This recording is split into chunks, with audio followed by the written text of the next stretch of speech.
গুপ্ত গুপ্ত গুপ্ত চারিদিকে গুপ্তের এত আলোচনা। চলুন আজকে গুপ্তের আসল রহস্য বের করি।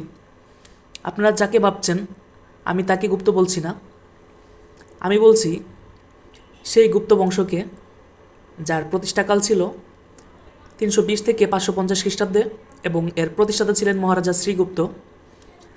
এই গুপ্ত বংশের প্রকৃত প্রতিষ্ঠাতা ছিলেন প্রথম চন্দ্রগুপ্ত এবং গুপ্ত বংশের শ্রেষ্ঠ সম্রাট ছিলেন সমুদ্রগুপ্ত, যাকে ভারতের নেপোলিয়নও বলা হতো। এই সমুদ্রগুপ্তকে রাজধানী হচ্ছে পাটালিপুত্র এবং এই গুপ্ত বংশ ছিল প্রাচীন শাসনামলের স্বর্ণযুগ।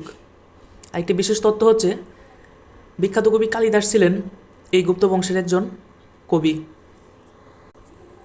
যারা এত গুপ্ত করছে তাদের মাঝে এই তথ্যটি শেয়ার দিয়ে জানিয়ে দিন আসল গুপ্তের রহস্য।